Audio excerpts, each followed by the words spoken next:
मित्रों, रामायण में आपने शबरी के बारे में आपने सुना ही होगा, पर आपको क्या पता है कि शबरी आखिर कौन थी और जिसे भगवान श्री राम ने चलकर शबरी को दर्शन दिए, और शबरी पूर्व जन्म में कौन थी, इसके पीछे क्या कथा है, हम जानेंगे इस वीडियो में। शायद बहुत से लोग इसके बारे में नहीं जानते हैं। नमस्कार दोस्तों, हमारे चैनल श्री कृष्ण ज्ञान गंगा में आपका स्वागत है।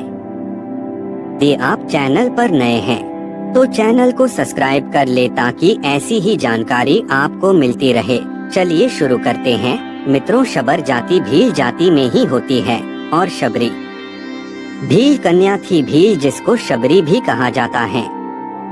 इस वीडियो में हम आपको शबरी की कथा बताएंगे। किस प्रकार शबरी एक भील घराने से भाग निकली और ऋषियों की सेवा करते हुए और भगवान श्री राम का इंतजार करती रही, और किस प्रकार भगवान श्री राम शबरी की कुटिया पर आए और शबरी का उद्धार किया। इसके साथ शबरी की पूर्व जन्म के बारे में भी जानेंगे, तो वीडियो में आखिर तक बने रहे। मित्रों, शबरी का विषय इसलिए महत्वपूर्ण है क्योंकि शबरी इतनी सरल थी कि उसने अपने पिता रूपी गुरु के एक वचन पर ही पूरा अपना जीवन श्री राम को समर्पित कर दिया। आइए जानते हैं शबरी कौन थी।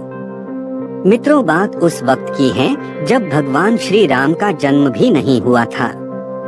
वही भील जाति के एक कबीले में जिसके राजा और मुखिया अज थे।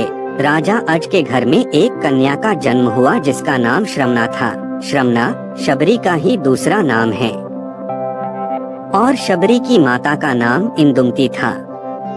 शबरी की जाति शबर थी। शबरी को बचपन में पक्षियों से अलौकिक बातें किया करती थी। साधु संतों से वह बहुत ही खुश रहती थी, जो सभी के लिए आश्चर्य का विषय बना हुआ था।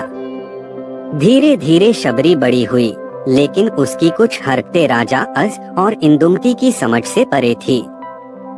समय रहते शबरी के बारे में उसके माता पिता ने किसी ब्राह्मण से पूछा कि वह वैराग्य की बातें करती हैं। ब्राह्मण ने सलाह दी कि इसका विवाह करवा दो। राजा अज और भीलरानी इंदुमती ने शबरी के विवाह की तैयारियां शुरू कर दी और इस विवाह के लिए एक बाड़े में पशु पक्षियों को जमा कर दिए। फिर जब माँ इंदुमती शबरी के बाल बना रही थी तो शबरी ने पूछा कि माँ, हमारे बाड़े में इतने पशु पक्षी क्यों हैं? तब इंदुमती बताती हैं, ये तुम्हारे विवाह की दावत के लिए हैं। तुम्हारे विवाह के दिन इन पशु पक्षियों का विशाल भोज तैयार किया जाएगा। यह सुनते ही श्रमना को यह बात कुछ ठीक नहीं लगी और अपनी माँ से बोली, मेरे विवाह के लिए इतने जीवों का बलिदान नहीं देने दूंगी। अगर विवाह के लिए इतने जीवों की बलि दी जाएगी तो मैं विवाह ही नहीं करूंगी। और श्रमना ने रात्रि में सभी पशु पक्षियों को आजाद कर दिया। जब श्रमना बाड़े के दरवाजे को खोल रही थी तभी उसको किसी ने देख लिया। इस बात से शबरी डर गई और शबरी वहां से भाग निकली। श्रमना भागते भागते ऋषिमुख पर्वत पर पहुंच गई, जहां पर बहुत से ऋषि मुनि रहते थे। शबरी को इस बात का अनुमान नहीं था कि वह निचली जाति की है और कोई भी ऋषि उसको अपने आश्रम में स्थान नहीं देंगे। इसके बावजूद शबरी छुपते हुए कुछ दिनों तक वहां रहने लगी, जब तक वह पकड़ी नहीं गई। वह रोज सवेरे ऋषियों के आश्रम के बाहर सफाई और आने वाले पत्तों को साफ कर देती थी और ऋषियों के हवन लिए सूखी लकड़ियों का बंदोबस्त भी कर देती थी। बड़े ही भाव से शबरी चुपके से लकड़ियों को ऋषियों के हवन कुंड के पास रख देती थी। कुछ दिनों तक ऋषि समझ नहीं पाए कि कौन है जो उनके सारे नित्य के काम निपटा रहा है। कहीं कोई माया तो नहीं है। फिर जब ऋषियों ने अगले दिन सवेरे जल्दी शबरी को देखा और उन्होंने शबरी को पकड़ लिया और ऋषियों ने शबरी से उसका परिचय पूछा तो शबरी ने बताया कि वह एक भीलनी है। ऋषियों ने भीलनी को नीच जाति का बताकर उसको ताड़ने और गुस्सा करने लगे। तभी उसी समूह से एक ऋषि जिनका नाम ऋषि मतन ने शबरी को उन ऋषियों से बचाया और उसको अपनी बेटी कहकर उसको एक कुटिया में शरण दी और सेवा करने को कहा। समय बीतता गया। कुछ सालों बाद मतन ऋषि बूढ़े हो गए और एक दिन मतन ऋषि ने यह घोषणा की, अब मैं अपनी देह छोड़ना चाहता हूँ।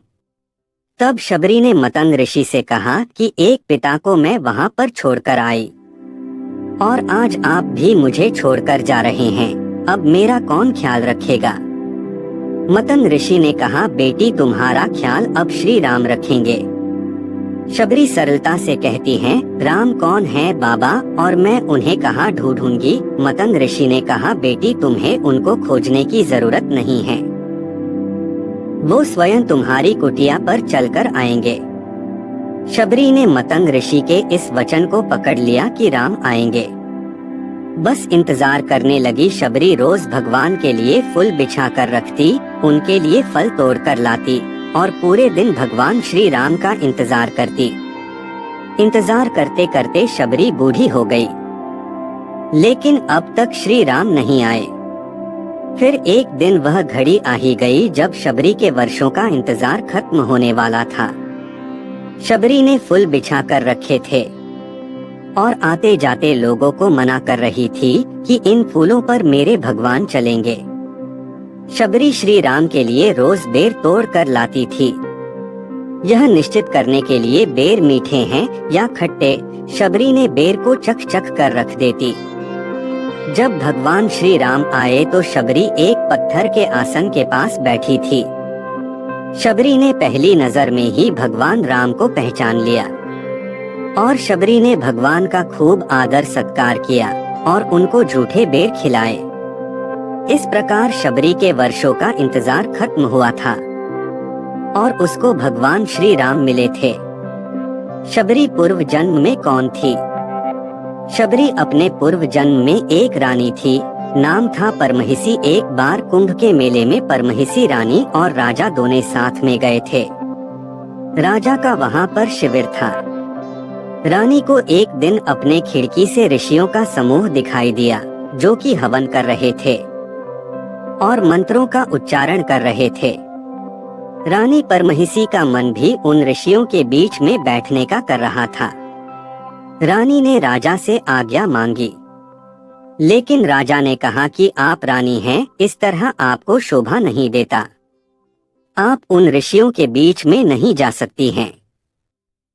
परमहिसी रानी अपने कक्ष में जाकर रोने लगी। रात्रि को परमहिसी रानी अपने कक्ष से निकलकर त्रिवेणी तट पर गई। वहां गंगा माँ से याचना करने लगी, हे माते, अगर मुझे दूसरा जन्म मिले तो मुझे रूपवान और रानी मत बनाना, मुझे घरानों में जन्म मत देना, अब आप में समाना चाहती हूँ। बस इतना कहकर परमहिसी रानी अपनी देह त्याग देती हैं और जल समाधि ले लेती हैं।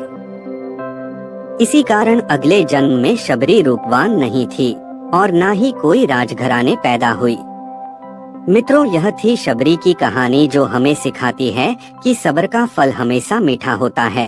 आपको यह वीडियो अच्छा लगा तो वीडियो को लाइक और चैनल को सब्सक्राइब करना ना भूलें।